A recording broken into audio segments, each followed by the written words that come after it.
So this is a beautiful example how people, you can't throw people out just because they have unpopular beliefs or beliefs that are cruel. Most of them, it happens at childhood indoctrination, and it continues on into adulthood with belief. And the nature of belief is that you take something that makes no sense and you keep on holding on to it stronger and stronger.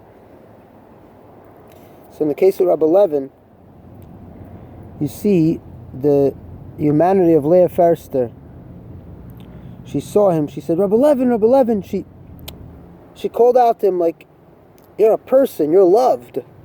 There was a skinhead that said he changed his mind and he did tshuva. The amazing concept of tshuva. A guy that was completely on the most horrific part of human groups.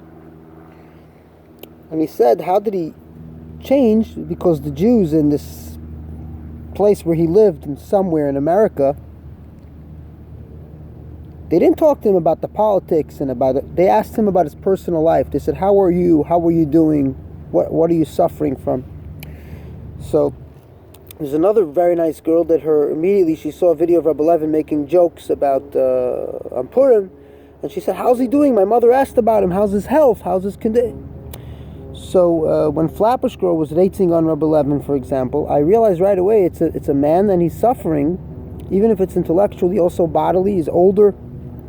So I told him, don't worry about Flatbush Girl. The 40,000 followers that she had from day one, there is no 40,000 followers in Flatbush and Borough Park put together in Crown Heights. It's robots. And when she goes live, you could see that it's a lot of Arabs commenting, because I guess they don't get to see women without a burqa where they're from. But whatever it is, I said to Rabbi Levin, do the math. If it was 4,000 followers, her votes would be shooting.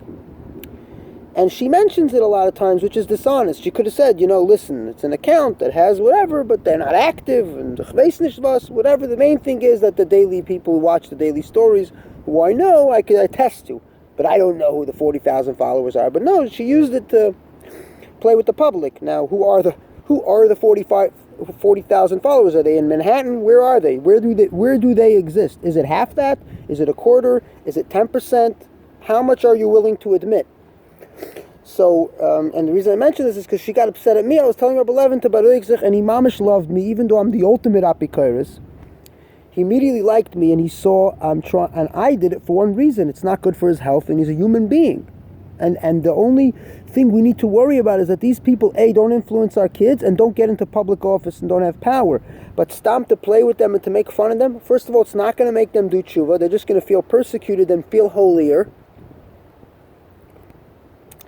So Flatbush Girl Adina got upset at me and says, well, you're dissing my account and this and that. And I tried to talk to her. Didn't work. She wasn't a listening ear. She heard the criticism, snapped judgment. So you can't paint Flatbush Girl and Leah Ferster with the same brush.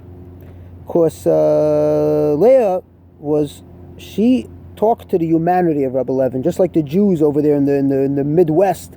They spoke to the humanity and condition of the human being that happened to be a skinhead.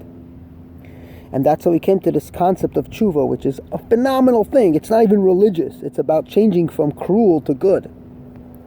If it's possible, meaning if it's only indoctrination, that if it's not a person that has a cruel nature, that I can't say I have a formula for.